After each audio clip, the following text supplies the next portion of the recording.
Shalom, soyez tous salués dans le puissant nom de notre Seigneur Jésus. Comme je le dis toujours, c'est le nom qui a été donné au-dessus de tout nom et il n'y a qu'au nom de Jésus qu'un homme peut être sauvé.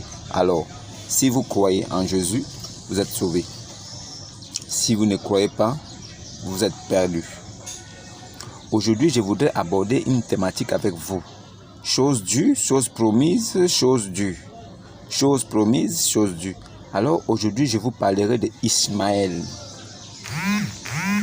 Ismaël. Ishmaël. Ishmaël. Alors, selon Béni l'Islam,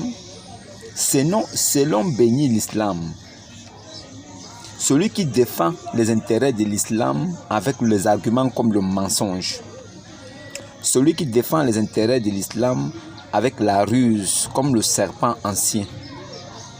Celui qui vient avec les arguments d'un homme qui a péché, qui est mort empoisonné, et qui dit qu'il est dans la vérité. Celui qui dit que Mohammed les a guidés vers la droiture.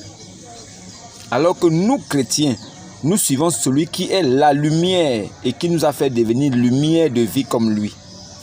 Nous suivons celui qui est le chemin et nous sommes devenus le chemin avec lui. Entre être sur le chemin et être vers le chemin, qui est dans la vérité? Maintenant, pourquoi l'islam appelle Issa Jésus? Jésus, c'est Yeshua. Jésus est appelé Yassou chez les Arabes chrétiens. Les Arabes chrétiens connaissent la valeur de Yeshua. Ils savent que Yeshua veut dire Yeshua. Ça veut dire que Dieu sauveur. L'islam a retranché Yeshua, qui est Dieu sauveur, pour mettre Issa, un nom banal, pour pouvoir tromper et bien ruser encore davantage. Mais l'Esprit de Dieu nous révèle aujourd'hui que c'est la ruse. Voilà pourquoi moi personnellement en tant que chrétien, je ne crois pas en Issa. Issa, c'est pas Jésus. Alors les musulmans qui pensent que Issa c'est Jésus, c'est à leur niveau. Mais si vous venez devant moi, je vais vous prouver que Issa ne peut pas être Jésus. Parce que d'abord le nom de Jésus signifie Dieu sauveur. Dieu qui est venu pour sauver son peuple. C'est ça le nom de Jésus. Alors quelle est la signification de Issa? Il faut m'apporter la signification de Issa. Vous musulmans qui allez suivre cette vidéo, apportez-moi la signification de Issa. Alors si vous ne savez pas ce que signifie Issa, restez tranquille.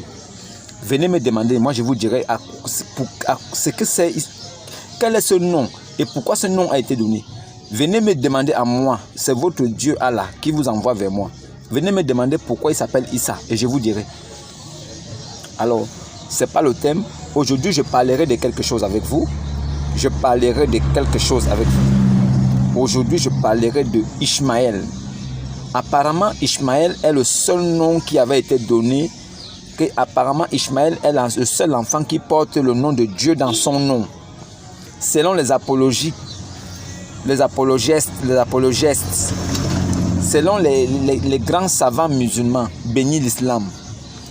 Selon Ismaël Aka, bénis l'islam, avec toute sa bande.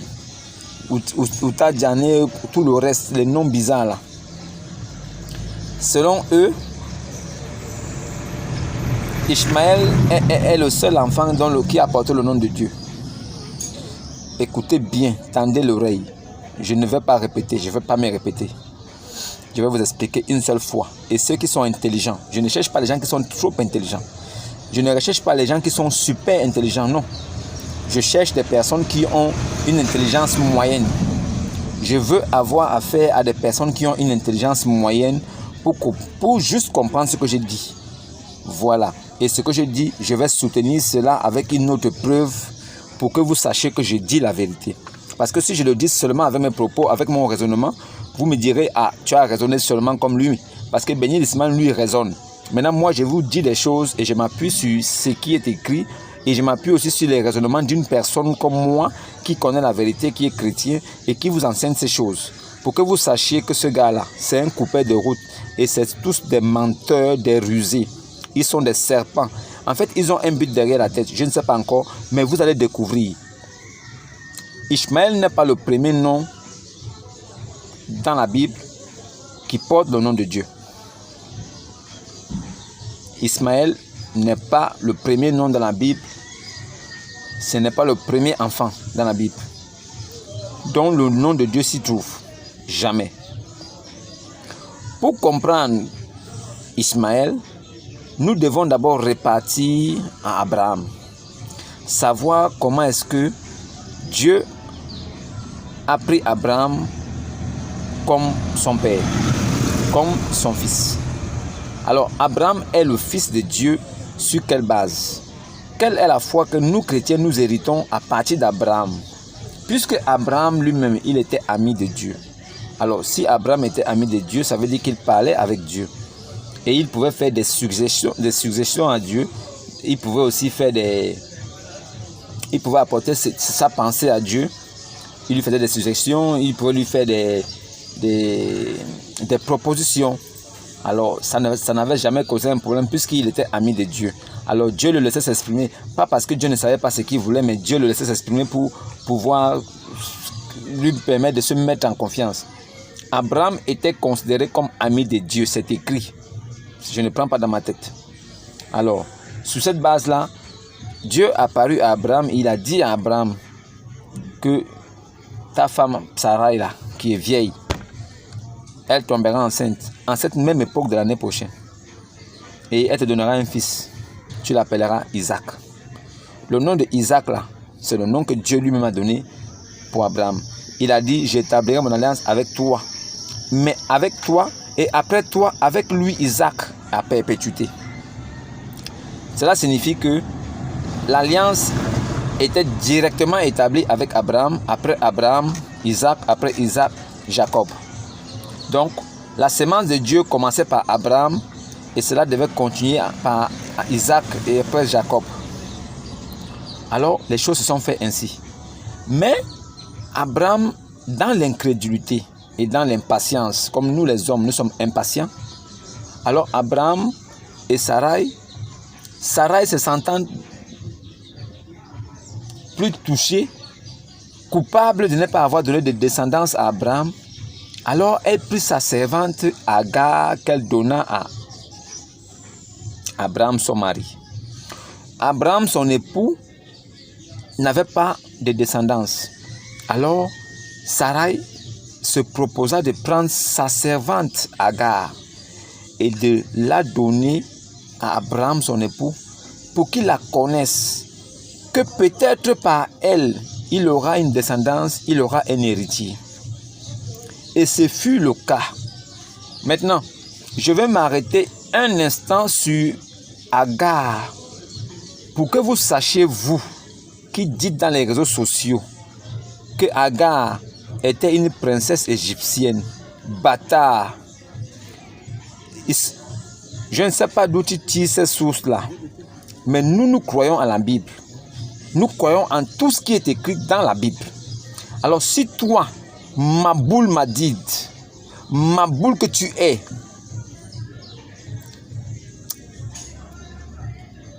esprit démoniaque, sorcier, si toi, Maboul Madid, tu ramènes des propos comme pour dire que Agar était une princesse égyptienne, Agar était une princesse égyptienne, mon frère, Agar était quelle princesse égyptienne? Il y a l'eau dans ta tête. Maboul Madid, tu es bête. Tu es bête comme un dindon. Tu es bête. Tu n'as même pas honte. En fait, je comprends pourquoi tu refuses d'aller discuter avec Thierry le russophone. Je comprends. Je comprends pourquoi tu as fui la Côte d'Ivoire. Tu es arrivé en Côte d'Ivoire, tu n'as même pas... C'est-à-dire que tu n'as même pas osé affronter Thierry le russophone.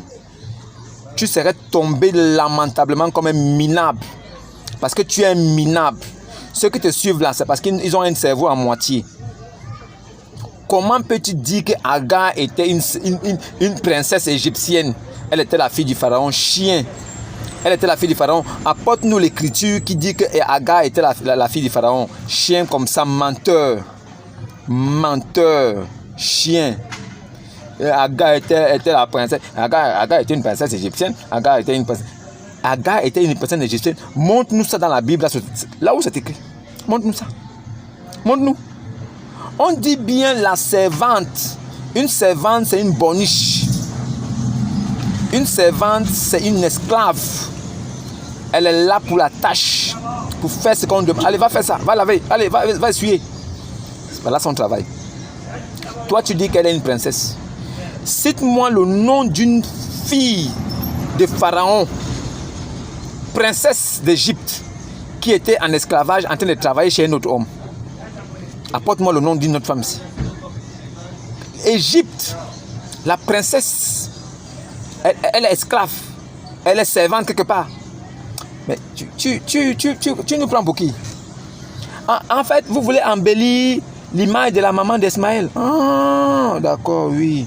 Elle était une princesse. D'accord, elle était une princesse. Selon ta tête, selon ce que tu crois, elle était une princesse. D'accord. Mais selon ce qui est écrit, elle était servante. Une servante. Elle était là pour laver le linge, laver les caleçons de Sarai. C'était son travail. Faire à manger, balayer le sol. Voilà son travail.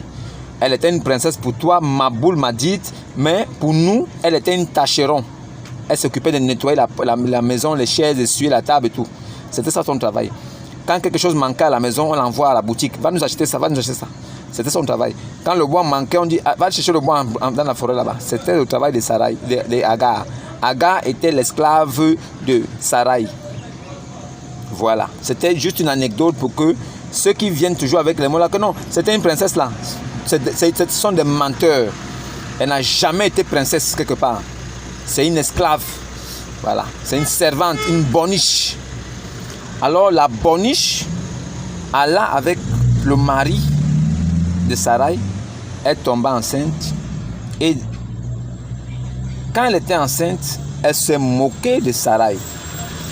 Genre pour dire que maintenant je sors avec ton mari. Comme toi tu n'as pas pu lui donner d'enfant, moi je suis enceinte. Donc j'ai plus de valeur que toi maintenant. Donc le fait que je sois enceinte me donne plus de valeur que toi. Elle s'est moquée. Elle a regardé Sarai avec mépris. Alors Sarai s'est fâchée.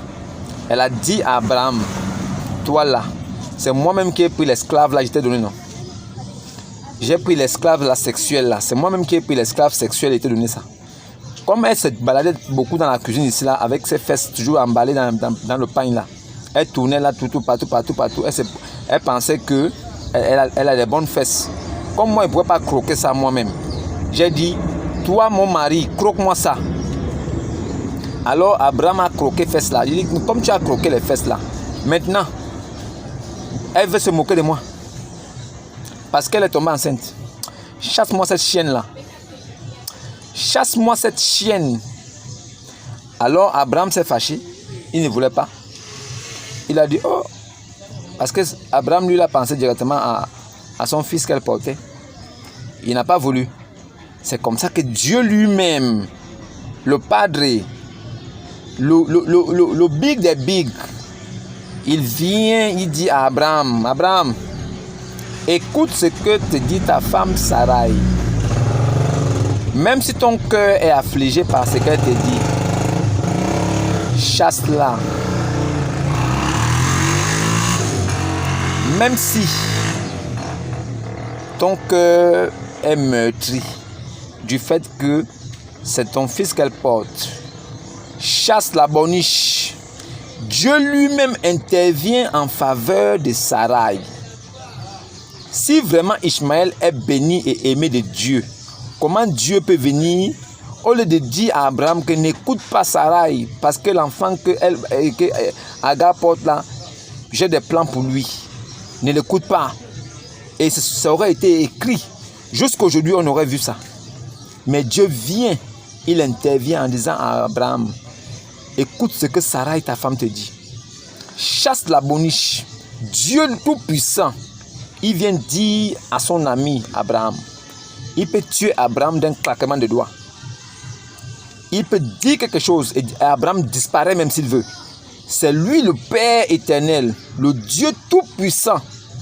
Mais il dit quoi à Abraham? Écoute ce que ta femme Sarai te dit. Et chasse-moi cette boniche. Abraham prit un pain et de l'eau, remit à Agar, qui dit, maman l'orgueilleuse, ma femme t'a donné à moi, j'étais mougou, Au lieu de rester tranquille, je continue à te mougou au calme. Tu commences maintenant à la regarder avec des yeux de mépris. Et même Dieu n'est pas content de toi. Alors quitte d'ici. Bouge. C'est comme ça qu'elle s'enfuit dans le désert. Et comme elle s'enfuit, Dieu avait déjà un plan prédestiné. Dieu apparaît au désert. Dieu lui apparaît au désert. Et lui dit maintenant à elle, Agar, d'où cours-tu et où vas-tu? La boniche elle-même va confesser avec sa bouche en disant, je fuis loin de ma maîtresse Sarai.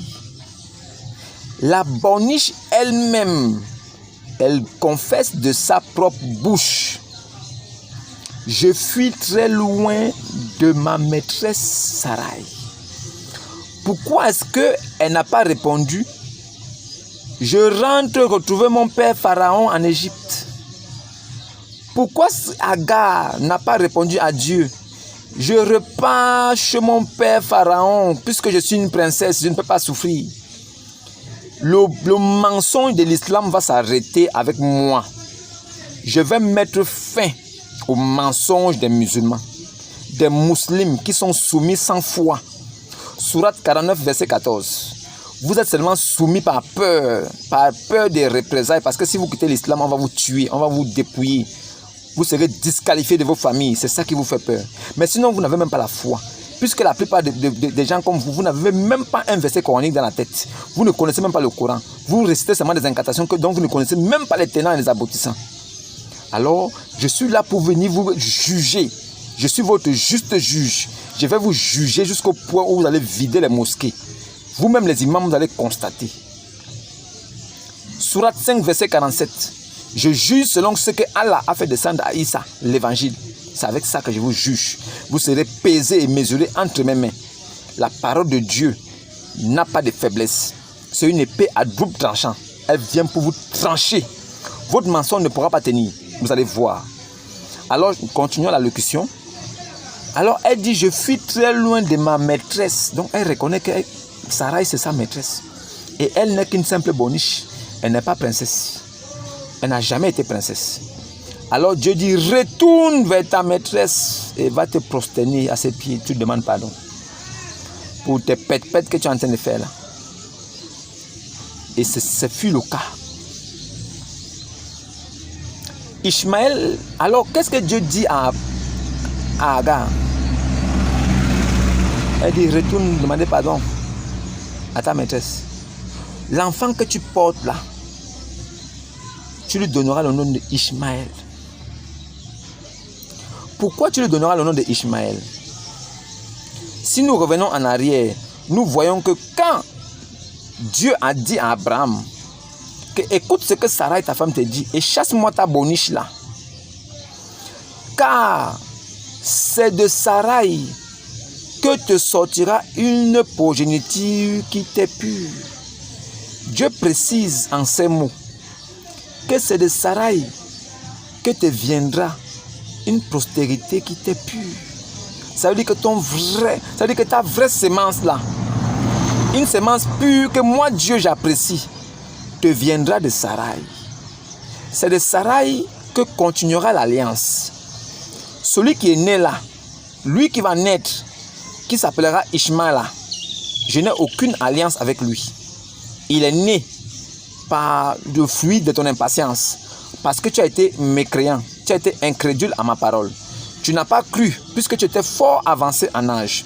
Sarai, avec ses 99 ans, ne pensait plus tomber enceinte. Mais elle a tombé enceinte et elle a vécu encore 38 ans de plus. Sarai est morte, elle est morte à 137 ans. Quand Sarai est mort, lui, Isaac, il avait 38 ans. Donc, Dieu dit, mon alliance continuera après toi avec Isaac. Alors, en ces mots, Abraham comprit que Dieu n'avait aucun plan pour Ismaël. Alors Abraham, l'ami de Dieu, alors il adressa une supplication à Dieu, une doléance à Dieu. Abraham supplia à genoux Dieu. vu que c'était son sang qui était en Ishmaël, vu qu'il était déjà habitué à avoir un enfant se balader dans sa cour, sachant que cet enfant-là était son enfant, il avait déjà cet amour de père en tant qu'homme de bon sens, homme de cœur bon. Abraham était un homme fort patient, bon dans le cœur, et il respectait Dieu. Dieu le savait. Voilà pourquoi quand Abraham tomba devant la face de l'Éternel, et il dit que Ishmaël vive devant ta face. Est-ce que quand Abraham a dit à Dieu que Ismaël vive devant ta face, est-ce que Ismaël était déjà mort? Est-ce que Ismaël était mort? Ismaël était bel et bien vivant. Ishmaël était vivant. Mais Abraham dit à Dieu que Ishmaël vive devant ta face. Comprenez bien la sémantique de cette phrase, la syntaxe. Comprenez bien. Comprenez bien la syntaxe de cette phrase. Comprenez bien. Que Ismaël vive devant ta face. Ça veut dire que le plan de Dieu peut-être n'était même pas que Ismaël vive. Alors Abraham qui connaissait Dieu, vu que Dieu ne fait rien sans avoir révélé au préalable le secret à ses apôtres et à ses prophètes. Donc comme Dieu révèle toujours ses secrets à ses prophètes avant d'agir, Abraham connaissait le plan de Dieu qui était de faire disparaître Ishmaël. Voilà pourquoi il a dit que Ismaël vive devant ta face. Venant de Abraham qui était ami de l'Éternel, l'Éternel a pris ça avec considération. Voilà pourquoi il dit, quant à Ismaël, je t'ai exaucé. Je t'ai compris dans ton affliction. Je ne te ferai pas souffrir à cause de ce qui s'est passé. Mais je le bénirai aussi. Les richesses de la terre l'appartiendront. Il sera roi, prince d'une multitude. Alors il fera des enfants en poutoulou, pata. Il fera beaucoup d'enfants. Il va inonder la terre de sa semence. Mais sa semence ne sera pas une semence spirituelle. Ça sera charnel. Car mon alliance a été établie avant la fondation du monde avec Isaac ton fils. Cela ne peut être changé car je ne suis pas un homme. Je suis le Dieu Tout-Puissant. Ce que j'ai dit, je l'accomplis toujours. C'est Isaac qui est le fils de la promesse perpétuelle après toi. Quant à Ismaël, il sera béni. Il sera têtu comme un âne sauvage. Dieu donne la caractéristique d'Ishmaël. Têtu comme un âne sauvage. Ishmaël a grandi près de sa mère. Il a appris les doctrines de sa mère. L'idolâtrie de l'Égypte. Sa mère l'a inculqué ça. C'est la raison pour laquelle il n'a pas marié une hébreu. Il n'a pas marié un hébreu. Il ne s'est pas marié en Israël. Il s'est marié avec une égyptienne. Ishmaël s'est marié avec une égyptienne. Il ne s'est pas marié avec la femme qu'Abraham l'a choisie. Lui-même, il a trouvé son épouse avec la complicité de sa mère. Il était endoctriné et il était encadré par sa mère. Il a plutôt suivi sa mère par frustration de voir que Abraham faisait tout avec Isaac. Parce que Dieu avait donné des principes à Abraham de montrer tout le chemin, ce qu'il faut faire en Isaac. C'est pour ça que quand Abraham allait toujours pour faire des sacrifices, tout ça, donner les holocaustes, il allait toujours avec Isaac. Il n'allait jamais avec Ismaël. C'est tout ça là qui a gonflé le cœur d'Ismaël et de sa mère Agar. Alors sa mère a commencé à l'endoctriner dans l'idolâtrie. C'est dans ça qu'il a grandi. Alors, le nom que Ismaël porte, ce n'est pas un nom qui lui est attribué à lui. Lui-même, il ne porte pas le nom de Dieu en lui. Dieu ne peut donner son nom à un de ses enfants et cet enfant-là n'accomplit pas sa mission. Si Dieu te donne son nom, son nom, si Dieu met son nom dans ta vie, tu es sa semence et ce que tu fais, c'est lui qui le veut. Tu ne peux pas porter le nom de Dieu en toi et ne pas être comme Dieu. C'est que tu es son fils. Ismaël ne porte pas le nom de Dieu en lui. Le nom qu'il porte, c'est la promesse réalisée à Abraham.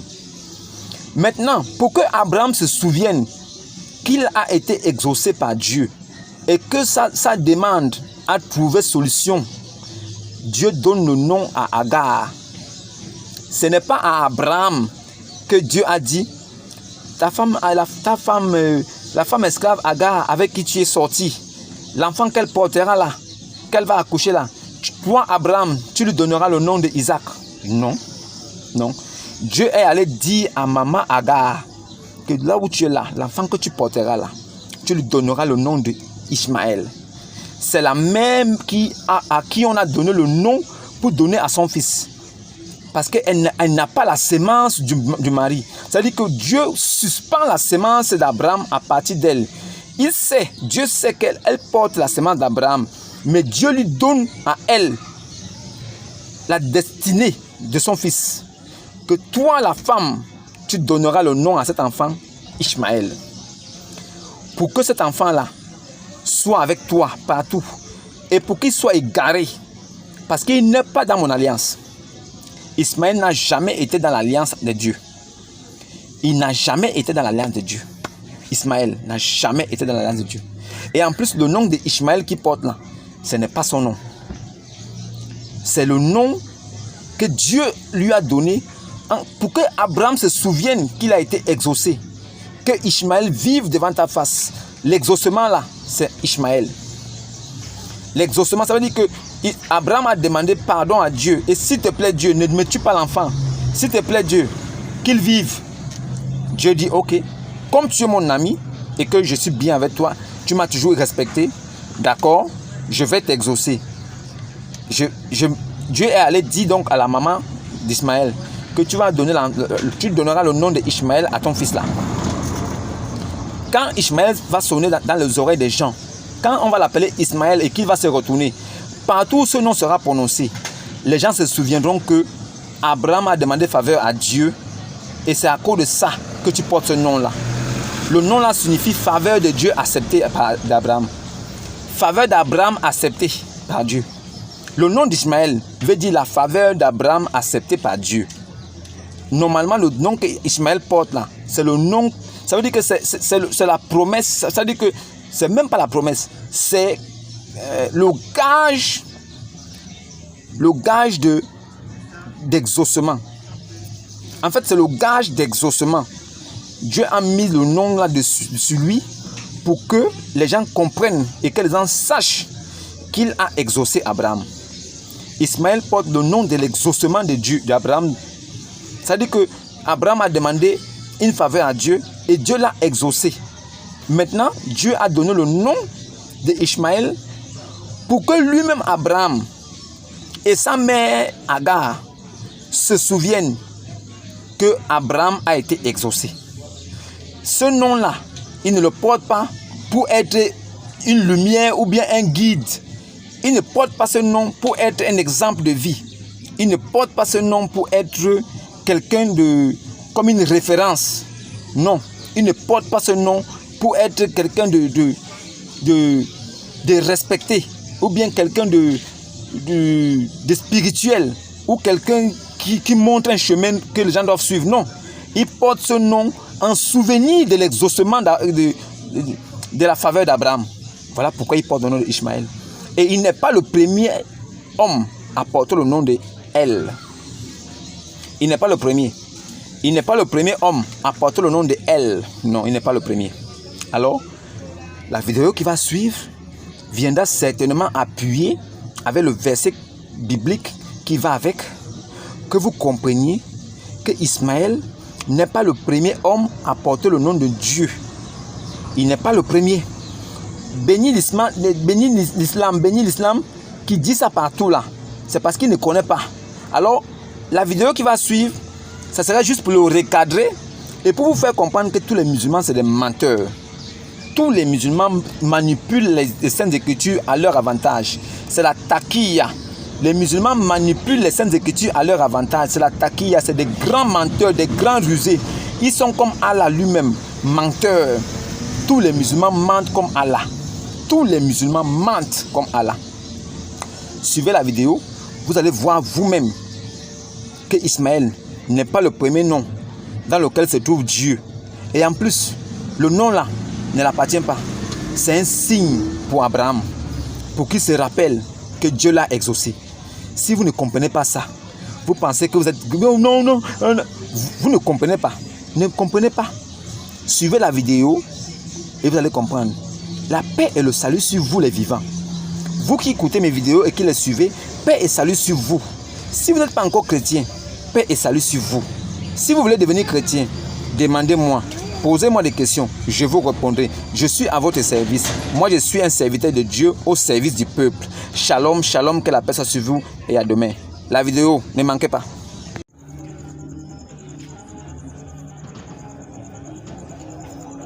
Assalamu alaikum, que la paix soit avec vous. Cette vidéo, je l'espère, vous trouve en bonne santé. Dans son débat avec les chrétiens dits de la cellule Jean-Luc II, le dimanche dernier, dimanche 7 mars 2021, sur la question du consolateur annoncé par Jésus, le grand savant de l'islam, élève d'Abdul Bakid et grand érudit de la Bible, le nommé Béni Islam, a avancé plusieurs arguments pour tenter de justifier l'idée selon laquelle l'annonce de la venue de Mohammed est confirmée dans la Bible. Dans cette vidéo, nous nous limiterons à deux de ces allégations sur Ismaël, le fils premier-né d'Abraham, allégations que nous prendrons le soin d'analyser et de balayer, Inch'Allah.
Les deux arguments mis en avant par Béni Islam sont les suivants.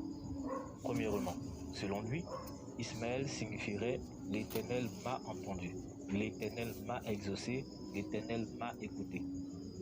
Deuxièmement, de la Genèse à l'Apocalypse, et c'est le défi qu'il lance, Ismaël serait le premier être humain, le premier enfant bibliquement mentionné à porter le nom de l'Éternel qui est El. Vérifions si notre grand savant de la Dawa sait de quoi il parle. La graphie du nom de Ismaël se présente ainsi en hébreu, tel qu'il fut révélé pour la première fois à Agar en Genèse le chapitre 16, le verset 11. Comme on peut le constater, la finale du nom est formée des lettres Aleph et Lamed, qui donnent le mot El final, qui signifie Dieu, comme l'atteste le verset 13 du même passage. En hébreu, le nom de l'Éternel, le Shem Amephora, c'est-à-dire le nom distinctif du Créateur, ce n'est pas El, Aleph, Lamed, mais le tétragramme, le Yod, le He, le Vav et le He. À cet effet, un ouvrage très apprécié par les propagandistes musulmans, le Chumash, fait cette remarque dans sa préface. Pour traduire le tétragramme, le nom hébraïque sacré de Dieu, de 4 lettres, nous avons employé Hachem ou le nom. Dans le commentaire, nous l'avons souvent désigné sous le vocable de nom de 4 lettres. Quant au terme hébreu Elohim, nom plus commun, le moins intime du Tout-Puissant, nous l'avons traduit par Dieu. Ainsi, le mot El, à l'instar de ses dérivés Eloah et Elohim, n'est pas le nom sacré de Dieu. Ce sont des qualificatifs plus communs et moins intimes, contrairement au tétragramme désignant l'Éternel seul. L'Éternel ici, en hébreu, c'est le tétragramme. C'est un nom exclusif à l'Éternel. Pour être plus précis, Ismaël ne contient donc pas le nom de l'Éternel, comme l'a dit Ben Islam. ne signifie pas l'Éternel m'a entendu, m'a écouté ou m'a exaucé. Il signifie plutôt Dieu a entendu, exaucé.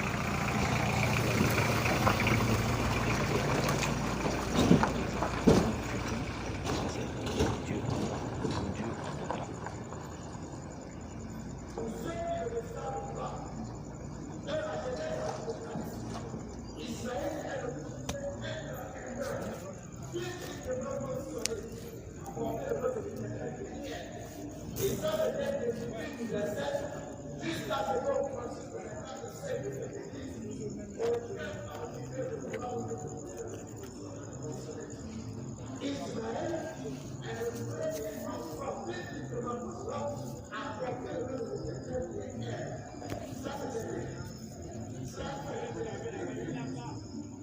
C'est l'argument le plus croustillant, car sur ce point, Ben Islam, le grand savant de la Dawa ivoirienne, lance un défi.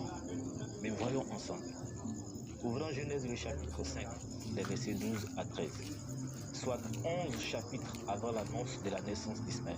Que lisons-nous dans ce texte? À l'âge de 70 ans, Kenan eut pour fils Mahalalel. Ce nom Mahalalel se termine par les lettres Aleph et Lamet, tout comme ce fut le cas pour Ismaël, et il signifie la louange de Dieu. Ouvrons également Genèse le chapitre 10, le verset 4, et Genèse le chapitre 10, le verset 28. Verset 4. Les fils de Yavan, Elisha. Elisha comporte le Aleph et le Lamet, c'est-à-dire le qualificatif El en début du nom, et il signifie mon Dieu est le salut. Verset 28. Obal, Abimaël. Abimaël est un descendant de Shem, fils de Noé. Comme vous le voyez, Abimaël contient à la fin les lettres Aleph et Lamet, ce qui produit le L final. Abimaël ayant le sens de mon père provient de Dieu. Ces exemples indiquent clairement que de la Genèse à l'Apocalypse, pour paraphraser Ben Islam, Ismaël n'est pas le premier être humain, le premier enfant bibliquement mentionné à porter la désignation El dans son nom. Bien avant lui, d'autres l'avaient déjà.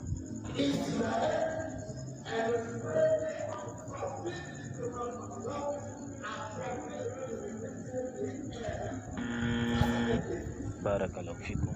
Assalamu alaikum.